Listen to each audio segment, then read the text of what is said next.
I need somebody help, not just anybody help. You know I need someone help. Welcome back to The Price of Business. I'm your host, Kevin Price, talking to you about you and your business. We want to mention today's program brought to you in part by our friends over at Bob Lozer, Taxman Bob. And we've got a great show that's going to continue with a focus on really developing some strategies that can take your business to the next level with author Paul David Walker. His company is called Genius Stone. That's geniusstone.com. And Paul, welcome to the program. How are you?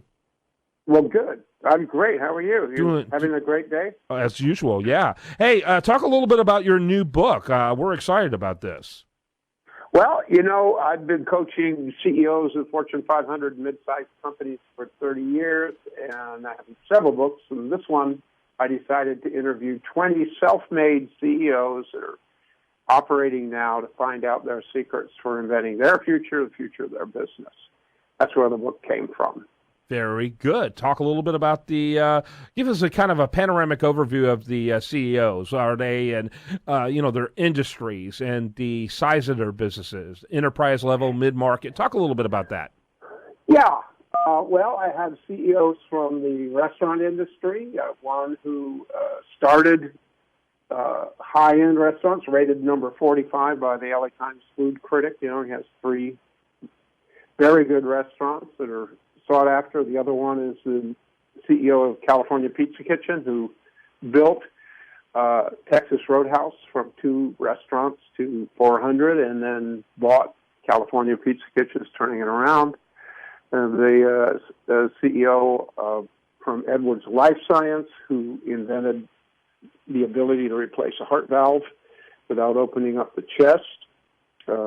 He had his own company, Edwards Life Science, bought him. And the CEO of an aerospace firm, largest testing firm in the country right now.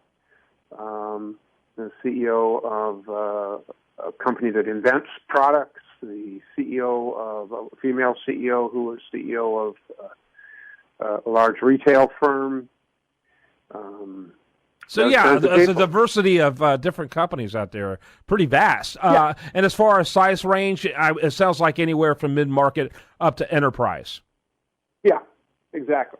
Yep. Exactly. So what motivated? Also interviewed the city manager who turned Long Beach around. Also interviewed the head of a nonprofit that helps teenagers graduate from college and high school. Mm-hmm. Talk a little bit about what you had in mind. Obviously, you had, with just 20, which is a good number, but it sounds like a pretty specific number. What were your objective, and why were these 20 chosen?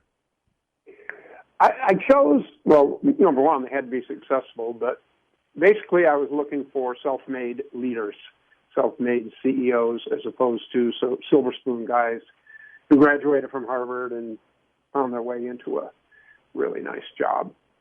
And these guys all started at the bottom. The CEO of California Pizza Kitchen came to this country when he was 5, dishwasher. Now he's, I don't know how much money he has a lot, but he's very successful. So I wanted people who were self-made, who started, like a lot of my readers start, at the bottom. And their route to the top, how did they get there? What did they do? What was important? What were the keys for them to succeed? And, there are 6 of them. One is know yourself, right? Know who you are, the strengths, weaknesses, good, bad, and the ugly of yourself, your business. Know how to discover answers. So important to know how to find the answer. And once you find the answer, then how do you build a compelling picture that your market, that your people will follow, that's clear and compelling? And 4, that's not enough. You've got to build commitment. People get committed and lose their commitment. You've got to work real hard at keeping people's commitment up, keeping your commitment up, because it's a tough job. 5, you've got to learn to respond to instead of reacting to reality. Most people react, which comes from their egos and their fears and, their bad habits. And you got to learn to respond. You got to have the courage to act within that. And 6, the best leaders have this inner stillness. The analogy I use is a hurricane is the most powerful storm on earth, and the center of it is dead still. And when the stillness of the hurricane breaks up, the hurricane breaks up. Same is true with a leader. Mm-hmm. That stillness comes from a number of things. So It comes from preparation. You wrote this with the person who's really at the early end of their career or at a struggling point in their career in mind. You had those people in mind when you wrote this. I did. And the ones I interviewed were already successful, but Sure. in the book they shared their journey, from struggling to successful and what it took. Yeah, very, very. And I combined that with my knowledge. I mean, I've been coaching CEOs to grow and build their business now for 30 years. Yeah, it sounds like it's a great book for an individual graduating from college or an individual that's transitioning in career. And in spite of all these incredible stories, and I really mean, I'm not using that term loosely, incredible by the media of how wonderful this economy is. The reality is you got 90 million people who are not working, who historically probably would have been. And we hadn't seen this kind of percentage of the population since the Great Depression. It's even worse than it was in the 1970s. The real unemployment in this country is somewhere around 15 to 18%. It's 3 times of what's being projected by the media. And so these are people who are all struggling, and I'm sure the book isn't just designed for people who need a job, but people who need to really jumpstart their career in general and whatever route they go.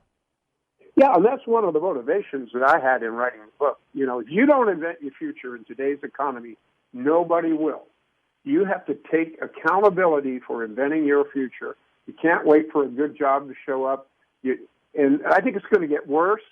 And the people who are going to succeed in our culture in America and in Europe are the ones who are masters at inventing their future, at seeing trends, at finding the answers, and building compelling pictures and driving a business. You can't wait for manufacturing to come back to the U.S. You can't wait. We've got global competition, which is enormous. And, you better know how to invent your own future instead of waiting for a good job to come by. Yep, I couldn't agree with you more. Fixing to have to wrap it up with that thought. Why don't you give us your final thoughts, though, before we let you go? Got about a minute left. If you have someone graduating from college, if you're in the middle of your career and you want to accelerate it, if you're wanting to reinvent your life after a successful career and want to do something different, this book will give you the steps, the advice, and each chapter has exercises and practices, if you follow, will help you be successful. And the best way to get that book? You can go to Amazon.com, Paul David Walker, Invent Your Future Starting With Your Calling. You can go to iBooks. It's pretty much available across the board. And give that one more time. Invent Your Future Starting With Your Calling, Paul David Walker. Amazon.com. There you go. Thanks so much. Paul David Walker, GeniusStone.com is his website. When we come back, we're going to have much more for you. Do want to remind you, best content here shows up over there at USDailyReview.com. And you're listening to The Price of Business.